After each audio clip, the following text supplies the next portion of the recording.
Nós vamos iniciar agora, em outubro, uma nova série, mas, na verdade, ela é uma continuação, porque continua sendo os ensinos de Jesus, o discipulado de Jesus, aquilo que ele falou.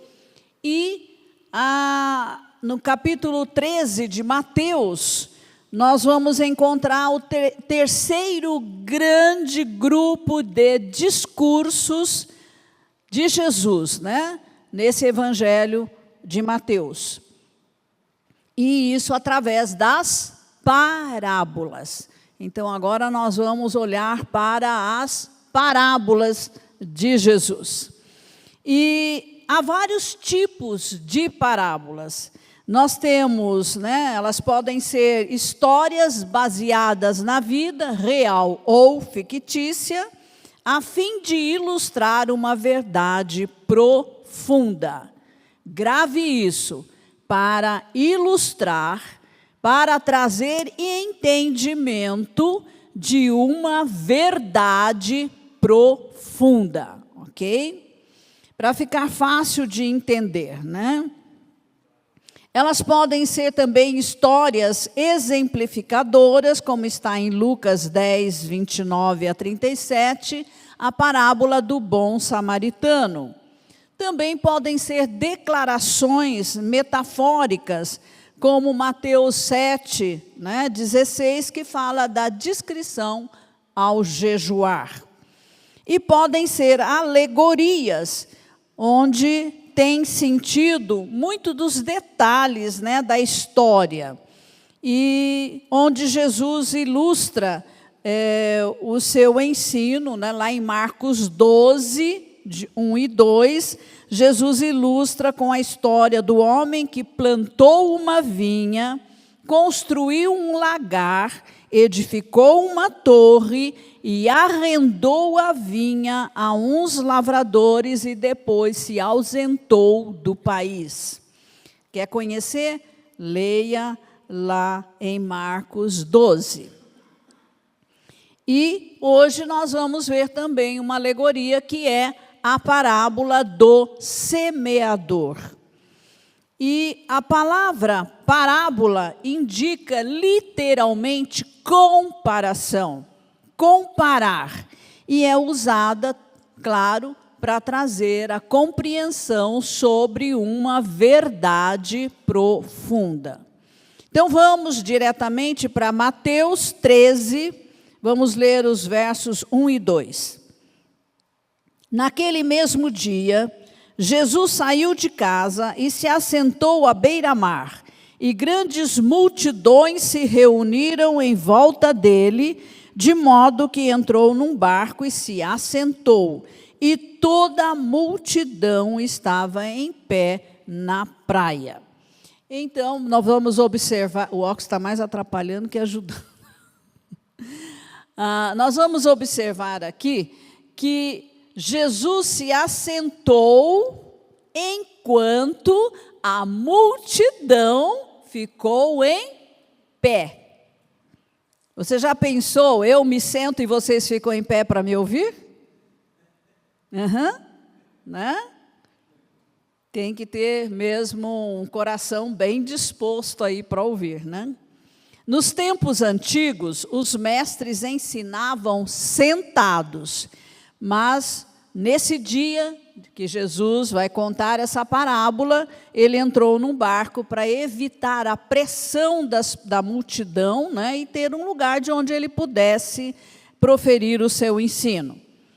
A multidão, ela continuava seguindo Jesus, em seu circuito pela Galileia. Jesus sabia que dentro daquela multidão, apenas 25% das pessoas estavam acompanhando os seus ensinos, as suas ministrações, com sinceridade. E que realmente esses 25% colocariam em prática os seus ensinamentos. Olha, vai prestando atenção. No verso 3 de Mateus 13, e de muitas coisas lhes falou por parábolas, dizendo: eis que o semeador saiu a semear. 4, traz o primeiro tipo de ouvinte. E ao semear, uma parte caiu à beira do caminho, e vindo as aves, a comeram. Semeador semeia sementes, mas elas caíram à beira do caminho. Vamos ouvir a explicação de Jesus diretamente.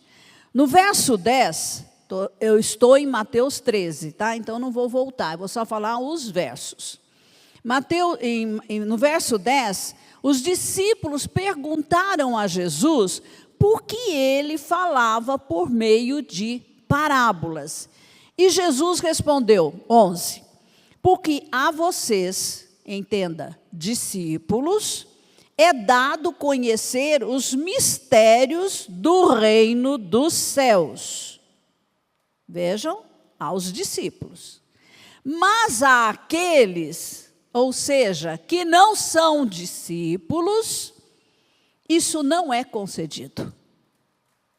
Ponto.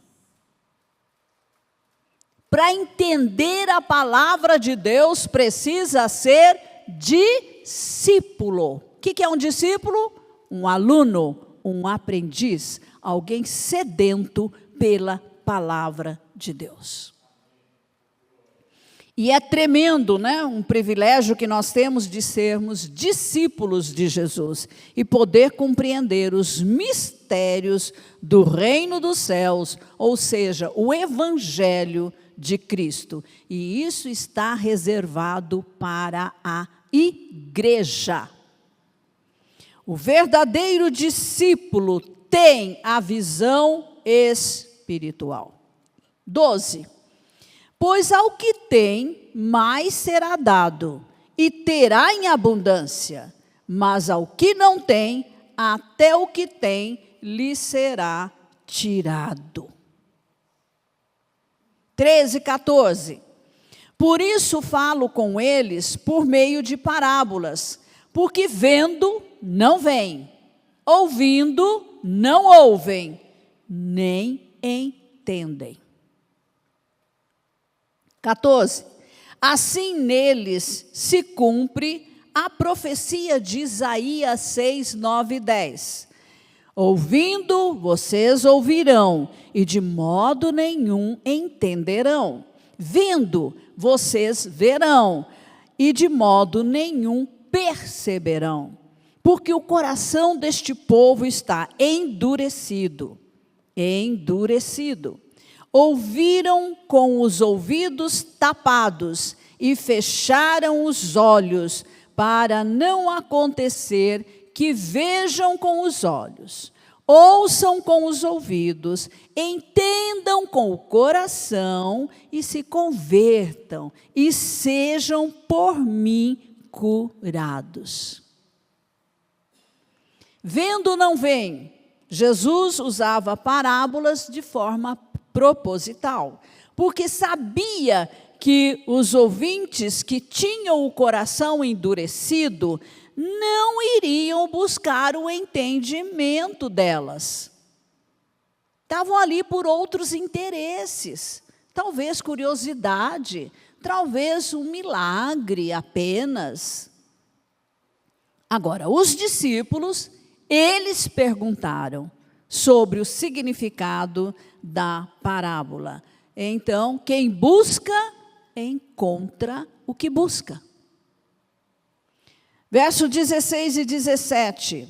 Bem-aventurados, porém, são os olhos de vocês, discípulos, porque veem, e bem-aventurados são os ouvidos de vocês, discípulos, porque ouvem.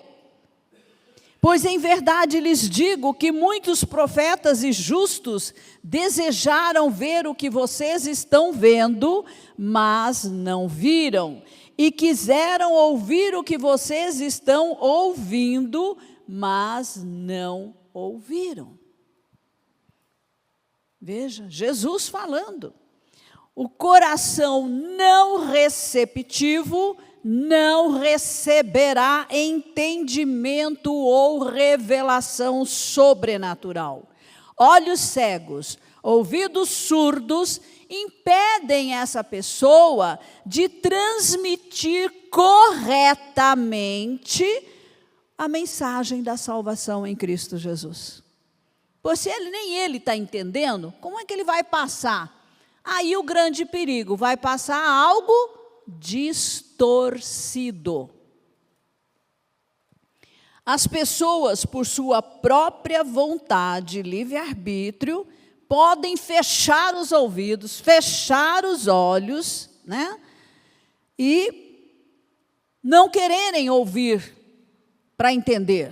E essa atitude acaba produzindo nessas pessoas a incapacidade de ver e ouvir. Isso vai ficando cada vez mais arraigado dentro delas. Ouça essa frase. O que somos hoje é resultado do que temos recebido e desenvolvido. Tá? Porque não basta só receber, mas você precisa trabalhar, desenvolver, acrescentar, crescer mais no conhecimento revelado da palavra de Deus. Nos dias de Jesus, a maioria do povo que ouviu os seus ensinamentos, que viu e recebeu os seus milagres, não compreenderam o significado das suas palavras, não se entregaram de coração para uma mudança interna do coração. Eles queriam milagres, eles queriam uma vitória sobre o Império Romano, eles queriam coisas materiais, mas Jesus trouxe um reino espiritual. Na sua primeira vinda, ele não veio para ser um rei visível, um reino material. Isso ainda vai acontecer. Mas a sua primeira vinda era um reino aqui dentro, do coração. Porque se você não muda o ser humano por dentro, você não muda as suas atitudes. Se não muda a atitude das pessoas, você não muda uma sociedade, você não muda uma nação. Tem sentido, gente. Mas entre eles, dentre a multidão, gente, presta atenção nisso. Era a multidão que seguia. Vocês podem imaginar lá na multiplicação, 4.000, 5.000 pessoas, 3.000 salvos.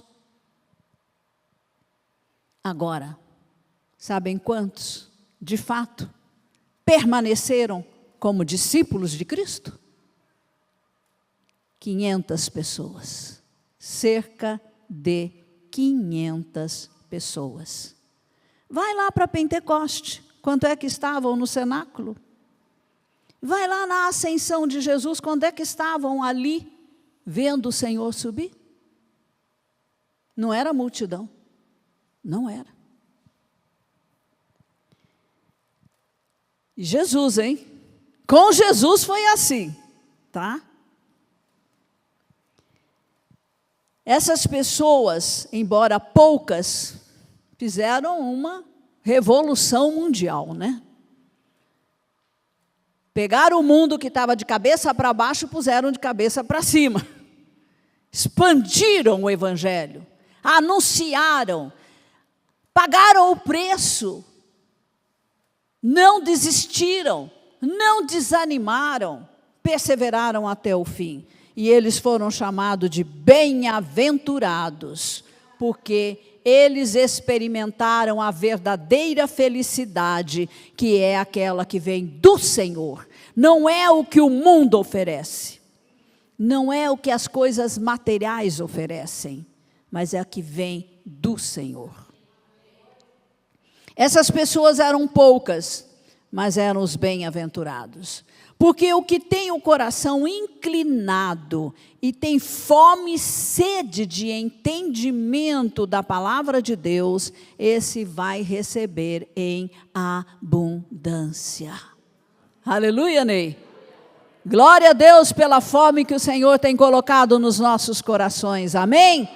Porque Ele vai nos saciar e vai nos dar as revelações do seu reino, aleluias.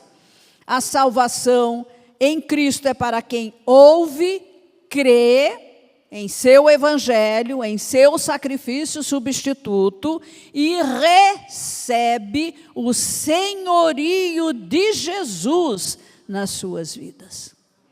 Agora eles não são donos mais de si mesmos, mas Cristo é quem manda, é quem governa, é o primeiro. É o primeiro. Ser como Cristo é o nosso alvo maior. E Jesus então vai explicar essa parábola, vai explicar esse tipo de ouvinte. Verso 18 e 19. Ouçam, portanto, o que significa a parábola do semeador. A todos os que ouvem a palavra do reino e não a compreendem, vem o maligno. Ele vem e arrebata o que lhes foi semeado. Não se preocupem, no coração. Este é o que foi semeado à beira do caminho. Agora vamos ver que tipo de solo é esse. Podemos entender a palavra do reino como o evangelho do reino, ou o evangelho de Jesus. Todas as palavras de Jesus são boas sementes. Amém? Portanto, o problema só pode estar no tipo de solo, onde a semente vai cair. As estradas, as ruas, os atalhos no Oriente, geralmente passavam às margens dos campos de trigo, de cevada e de outras plantações. E raramente esses campos, essas plantações tinham cercas ou muros. Então, quando a semente era lançada na terra, que havia sido preparada para a semeadura, elas também caíam à beira ali do caminho, por onde eles passavam entre as plantações. E essa terra era uma terra pisada por pessoas e animais. Podemos imaginar que as aves, elas se ajuntavam, quando o semeador estava ali jogando as sementes, as aves vinham, em bandos para se alimentar das sementes que caíam no chão duro, que era muito mais fácil para elas, obrigada, Pérez, para elas recolherem essa semente, E então podemos imaginar, que o solo à beira do caminho, então, pisado, batido, endurecido, como o coração dos escribas e dos fariseus, que vinham ouvir Jesus. Mas o coração estava aberto? Não. Eles vinham para pegar Jesus em algum erro que eles pudessem usar contra ele, para condená-lo, E eles não estavam abertos para a nova revelação que Jesus estava trazendo, para a nova aliança. E vamos para o segundo tipo de ouvinte, ou solo. Outra parte caiu em solo rochoso, onde a terra era pouca e logo nasceu. Visto não ser profunda a terra, saindo, porém, o sol a queimou, e porque não tinha raiz, secou-se. Jesus mesmo explica a parábola. Verso 20 e 21. O que foi semeado em solo rochoso, esse é o que ouve a palavra e logo a recebe com alegria. Mas ele não tem raiz em si mesmo, sendo de pouca duração. Fogo de palha. quando chega a angústia ou a perseguição por causa da palavra, logo se escandaliza e vira as costas para Jesus. Esse tipo de pessoa é receptivo no início, mas por baixo da aparência, né, de um coração ali, né, que parece estar aberto, mas não está, está endurecido. E não permite que o evangelho penetre, crie raízes e possa dar frutos, chegar à produção de frutos. Geralmente, as encostas, né, das colinas lá no Oriente eram usadas para o cultivo, né, de espécies de cereais. Então, como que eles faziam para cultivar assim numa encosta? Então, eles abriam terraços, né, iam cortando terraços onde eles pudessem plantar. E à medida que isso chegava perto da rocha, claro, ali o terreno era bem rochoso e havia muito pedregulho também. Então, várias plantações eles colocavam nessas encostas, né? E com a irradiação do sol, as pedras se aquecem, ajudam no início da germinação, mas depois acabam matando a planta, impedindo ela de realmente crescer, porque o solo é raso, pouca terra. E então ela não consegue desenvolver, né? E esse é o tipo do ouvinte que comumente nós chamamos de fogo de palha, né? Ele vem com muita vontade, parece muito aberto e muito disposto, mas logo depois, pronto, acabou. Desanima, desiste. Nós precisamos saber que o discipulado pode trazer sofrimentos. Esse processo de nós estarmos num discipulado contínuo, né, de aprender a palavra de Deus, pode ser acompanhado aí de sofrimentos, né? Ninguém está isento das aflições, das dificuldades que esta vida pode trazer para nós. Em João 16, 33b, Jesus mesmo disse: no mundo vocês passam por aflições, mas tenham coragem, eu venci o mundo. E se eu venci, nós vencemos nele, porque estamos em Cristo. Amém? Aleluia! Outra vez Jesus disse em Mateus 11, 28, venham a mim, todos vocês que estão cansados, sobrecarregados, e eu os aliviarei. Glória a Deus por isso.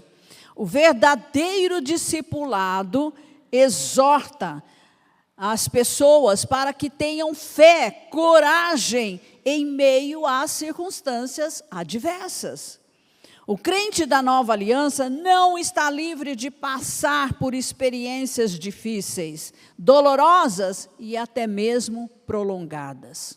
Portanto, sem profundidade das raízes, nós não podemos suportar os ventos fortes, a tempestade.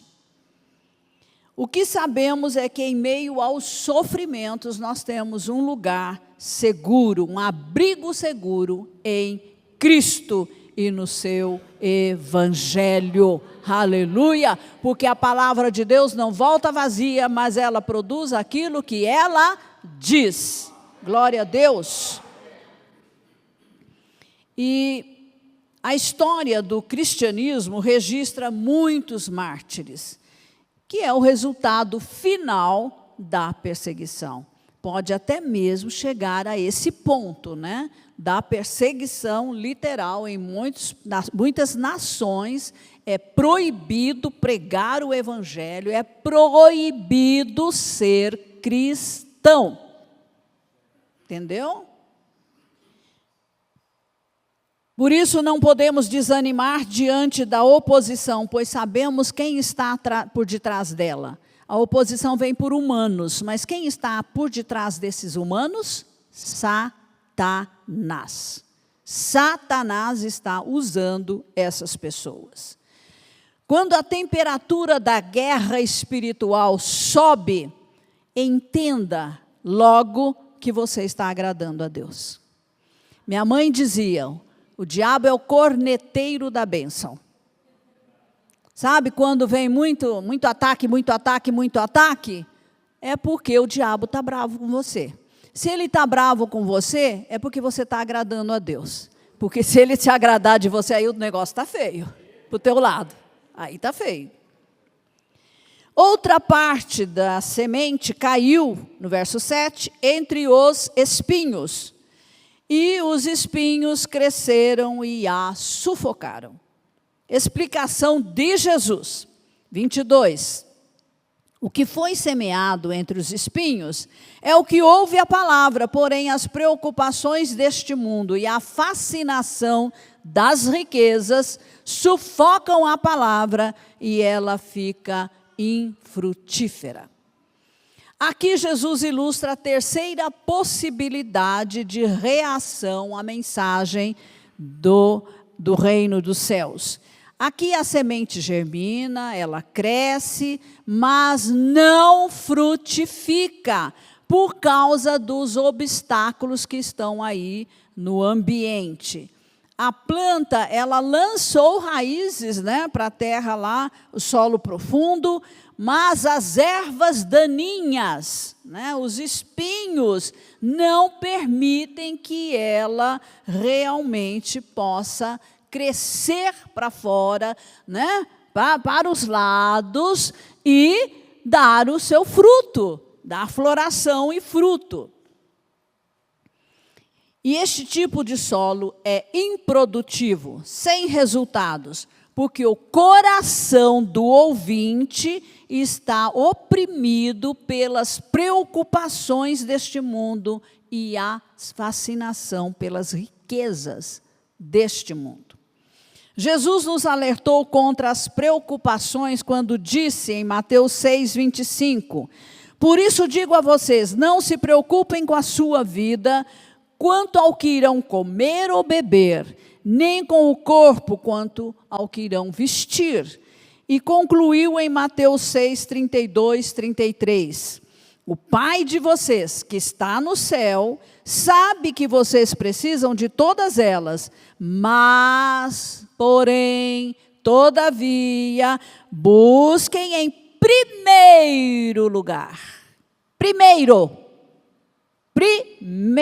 lugar, o reino de Deus e a sua justiça.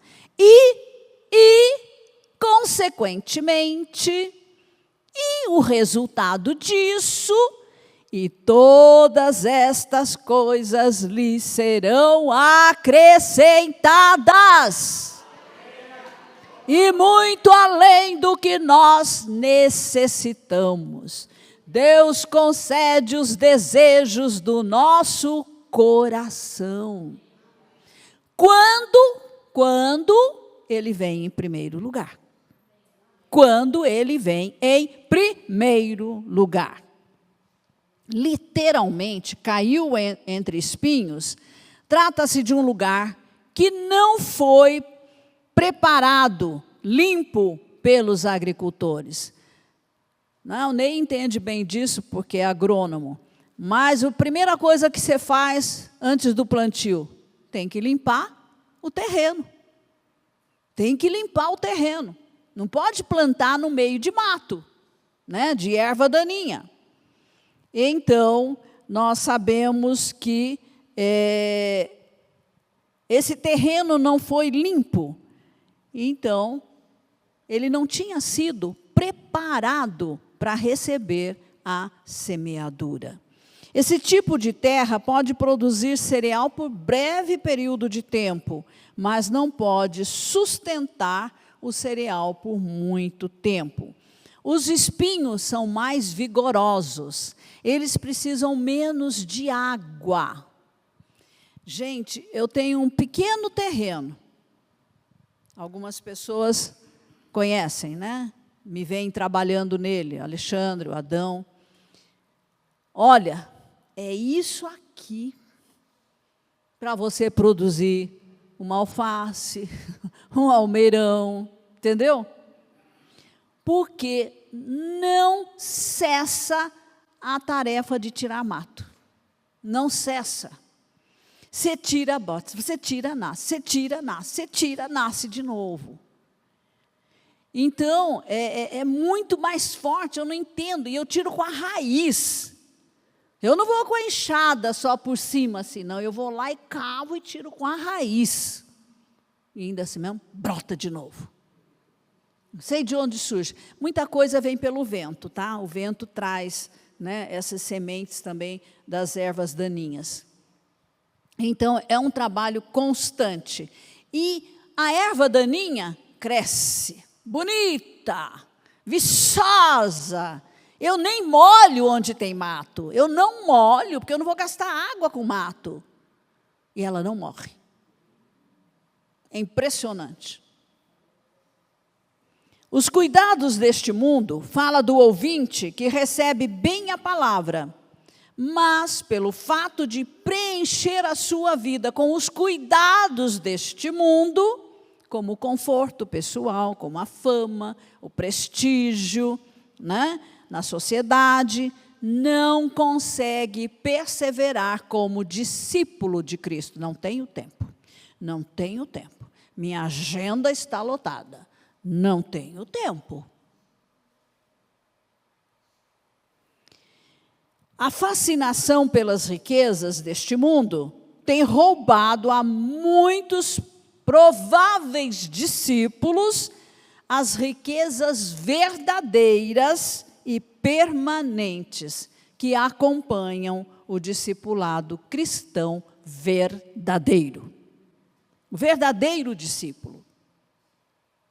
Hoje nós vemos os escândalos que envolvem pessoas famosas, né, por sua riqueza. Olha os escândalos dos ricos, mas tem os escândalos dos pobres também, tá? Por todo lado, né?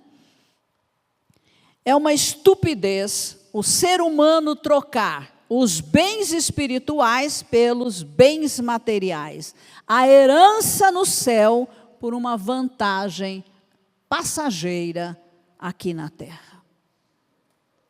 Não podemos remover os marcos antigos da moralidade bíblica, porque, do contrário, vai levar à derrocada moral da sociedade.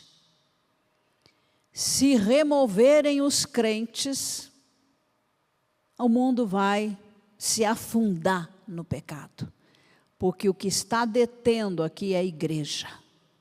São os verdadeiros discípulos de Cristo, que se opõem ao pecado, que se opõem a Satanás. É o que está salgando essa sociedade, que está sendo luz nas trevas do pecado. Aceitar a mensagem de salvação em Cristo Jesus é apenas o início de uma jornada do discipulado em Cristo Jesus.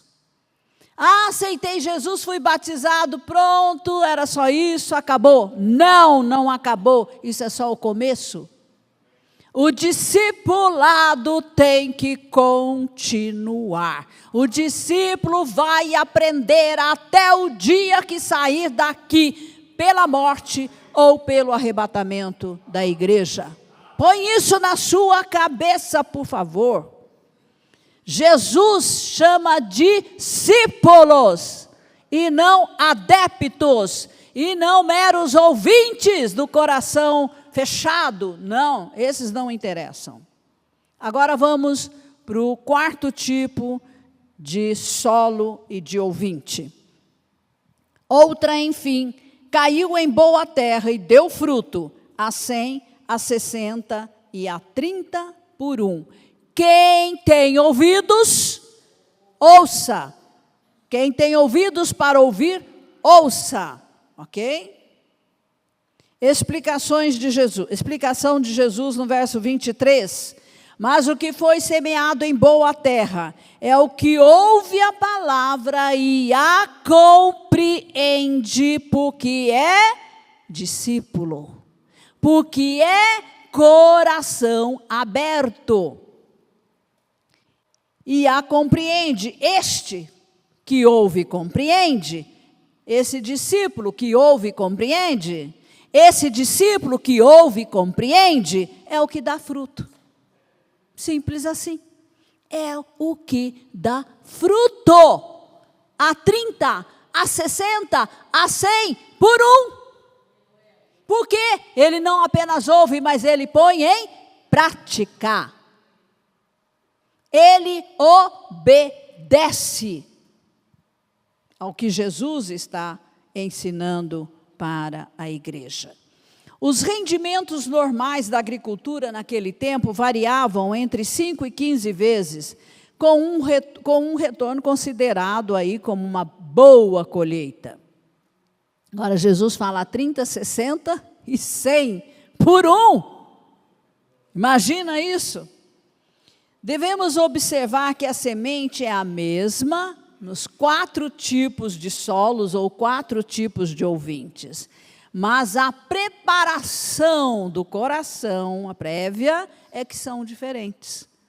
Então, o que a gente diz, né? O coração está aberto, está endurecido, está sufocado, está preocupado, está com os olhos em outra coisa. O solo bom representa a pessoa que acolhe a mensagem do reino dos céus em seu coração.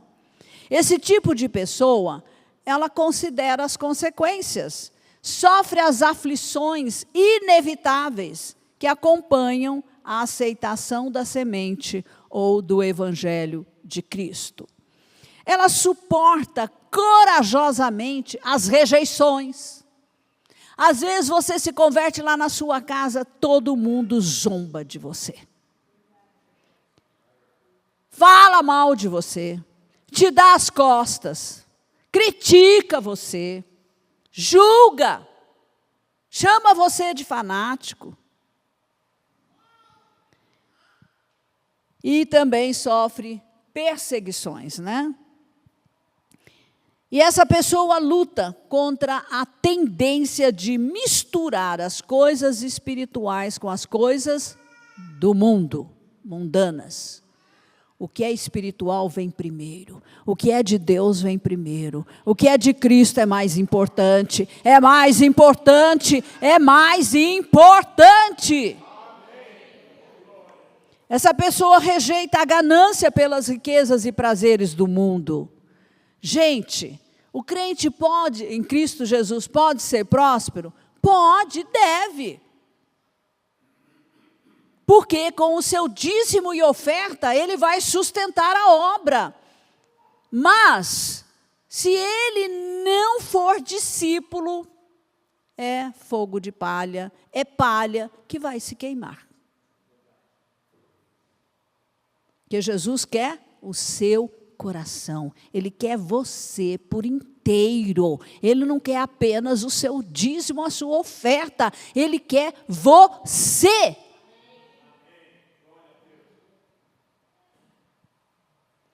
Essa pessoa, ela tem comunhão com Deus por meio do Espírito Santo, que vai fornecer aí, né, tudo o que é preciso para o desenvolvimento desse discípulo. É claro, estudar a palavra de Deus sem a ajuda do Espírito Santo não tem como. Não tem como. Nós precisamos do Espírito Santo. A planta cresce, lança raízes profundas, forma folhas, produz espigas e no final resulta numa grande colheita, numa grande produção de trigo. Então, é importante notar que esse tipo de ouvinte, né, esse tipo de semente, recebe a compreensão da palavra. Somente o solo bom, o ouvinte bom, coração escancarado, que tem fome e sede de Deus e da sua palavra, porque Deus e a sua palavra são um só, esse vai compreender. Então, às vezes, se você está lutando com compreensão da palavra, pergunte-se como é o solo do seu coração. E ele entende todas as implicações de ser discípulo de Cristo e aguarda esperançoso pela glória que há de vir. O que nós queremos é a glória de lá. O que nós queremos é a riqueza de lá. O que nós queremos é a paz de lá. Nós queremos é o que está lá, no trono de Deus, no céu. É claro que nós já experimentamos aqui na terra, mas não na plenitude do que tem lá. E este produz a 100, 60 e 30 por 1. Mostra que o resultado aqui é diferente, né? Dependendo do coração do ouvinte, é que haverá o resultado. A frutificação, a produção vai depender do coração do discípulo, né? A graça de Deus é concedida a todos. Pode pedir que Ele dá. Ele dá oportunidade a todos.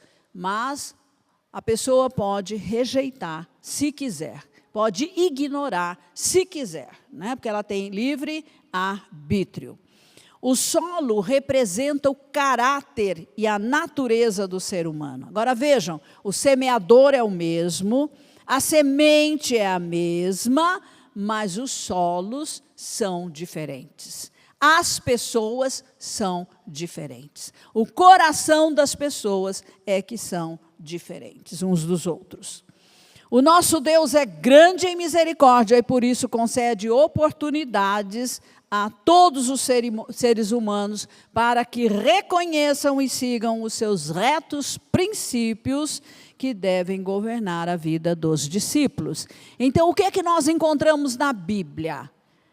Nós encontramos princípios que jamais mudam, nós encontramos mandamentos, né? Por exemplo, batizar é um mandamento, é uma ordem divina. Você não decide se você quer ou não quer, quando quer. Simplesmente Jesus disse, aquele que crê e for batizado será salvo. Ponto. Não tem essa do discípulo ficar inventando desculpas esfarrapadas. Tipo, não estou preparado. Ainda tenho que mudar isso. Ainda tenho que mudar aquilo. Você tem que mudar a vida inteira. A vida inteira você vai ter que mudar. A limpeza é gradual. Na área do caráter, hein? Não estou falando da recriação do espírito. Então, nós precisamos tomar esse cuidado. Eu pergunto a você, essa mensagem falou ao seu coração? Você identificou o tipo de solo que é o seu coração? Espero que esse amém está fraco, mas espero que você tenha coragem de olhar para você mesmo. A palavra de Deus é como espelho. Você olha para o espelho e você se enxerga. Veja-se à luz da palavra de Deus, com a ajuda do Espírito Santo, e pare de dar desculpas para as suas falhas. Se você identificou algum problema com o solo do seu coração, convido você a se arrepender, pedir perdão a Deus e decidir mudar esse solo imediatamente. Como? Através de uma busca sincera pelo verdadeiro discipulado. Agora é interessante, por longo tempo da sua vida cristã, você tem que ser discípulo de alguém. Ouça o que eu estou dizendo. Você não ouve isso em qualquer igreja, não. Se converteu, começa um discipulado. E ele vai. Você tem que ter o discipulador. Você precisa ter um discipulador que vai olhar para você, ajudar você, orar com você, vai ter a liberdade de apontar as suas falhas, visíveis, perceptíveis, com amor, mas vai fazer isso. Entendeu? Quando a criança nasce no lar, ela fica sendo educada pelos pais. Até quando? Até quando ela se torna adulta e já pode andar por si mesma. E ainda assim os pais terão influência sobre esse filho, essa filha. A mesma coisa no reino espiritual. Você nasce, é um bebê. Daniel é um bebê, viu, Daniel? Espiritualmente falando, você é um bebê. O discipulador é o Alexandre. Ele está te ensinando. Você está caminhando com o seu discipulador, tá? Vai chegar um momento que o Daniel se torna um adulto espiritualmente falando. E aí, o Alexandre fala, Daniel, agora você vai e faça o que eu fiz com você, com outra pessoa. Faça o mesmo, Daniel. Se torne um discipulador. A diferença é o discípulo se tornar discipulador. Aí você está liberado, Daniel. Entendeu? É assim que funciona. Como nós pais enviamos nossos filhos adultos para formar suas famílias e viver a vida deles. Já não precisa da presença ali constante, né, do pai e da mãe. O discipulador é um pai espiritual, é uma mãe espiritual, ok? A Winner conta com um grupo chamado GEB, Grupo de Estudo Bíblico, tá? Esse grupo o propósito desse grupo é discipular, ensinar na palavra. Mas o pastor Ney, ele não pode ser o discipulador pessoalmente de andar perto de cada pessoa desse grupo. Ali ele está ensinando a palavra, mas você precisa do discipulador, certo? O líder da casa de família é o discipulador, como o Alexandre está fazendo com o Daniel. Agora o Daniel passa para um outro estágio, tá? Ele precisa ir para um GA, grupo de amigos. Ali vai ter um líder que vai ajudar aquelas pessoas a crescerem como discípulos de Cristo, tá? Quando ela sai e forma o seu próprio grupo, então ela se torna o discipulador. Vocês estão entendendo? E o GEB se reúne aqui às sextas-feiras, às 19h30, com o pastor Ney. Aí é estudo da palavra, é estudo mesmo. Tá? Então, você quer conhecer mais, você quer se aprofundar, essa é a reunião indicada para você. Agora, você precisa estar com um discipulador. Pode ser uma pessoa que está com você porque te levou a Cristo, pode ser o líder de um grupo de amigos, de um GA. A Winner tem vários grupos de amigos. Para você ser pastoreado, discipulado, acompanhado, você precisa estar num grupo pequeno. Entenderam? Então, você que está fora, ainda não tem um coração tão bom como esse quarto exemplo que Jesus nos deu, tá? Precisa crescer para isso. Enquanto você não chegar nesse nível, você está nos outros tipos de terreno, de solo. Sinto muito dizer isso para vocês, mas eu estou dizendo a verdade. A verdade pode doer, pode incomodar, mas é melhor que ela incomode do que você se perca, né?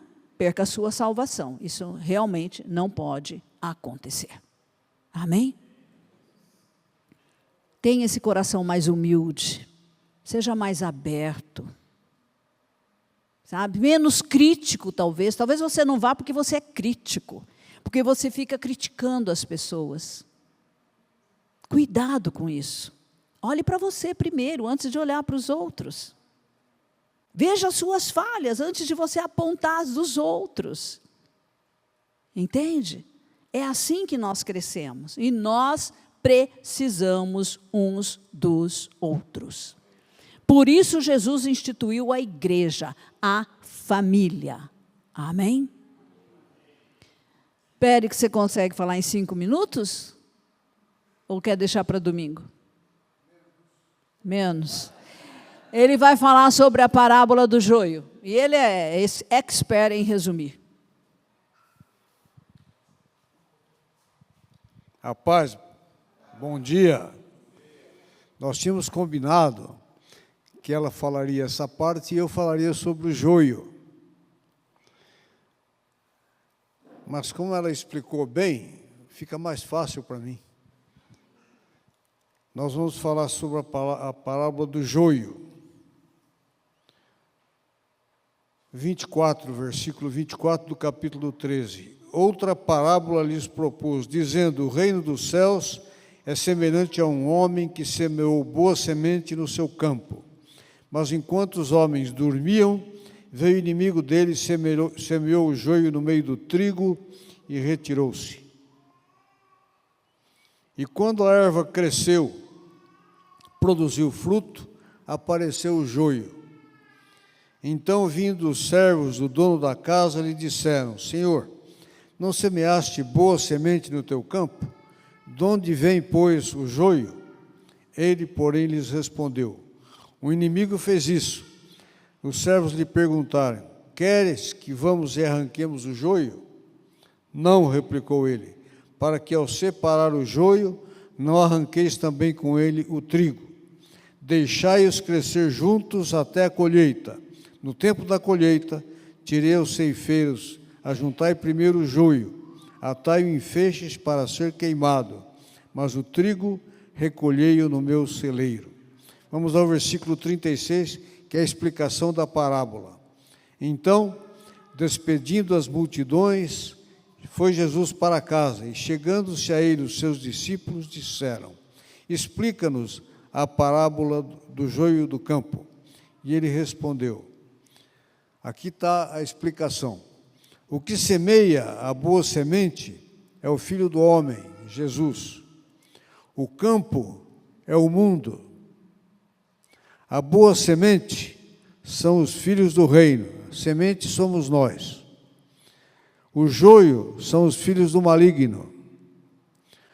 O inimigo que semeou é o diabo, enquanto a igreja dormia.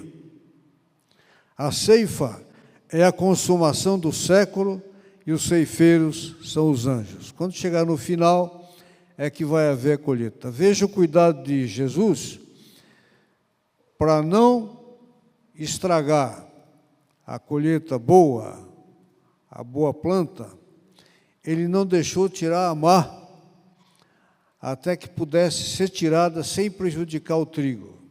Ele cuida bem de nós. Ele suporta até as ações de Satanás para nos preservar do inimigo.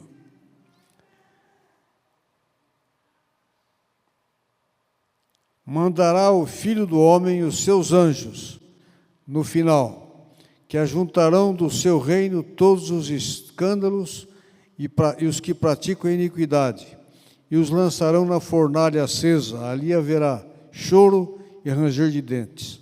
Então, nós, os justos, porque somos justificados pelo sangue de Jesus, resplandecerão como o sol no reino de seu Pai. Quem tem ouvidos, ouça.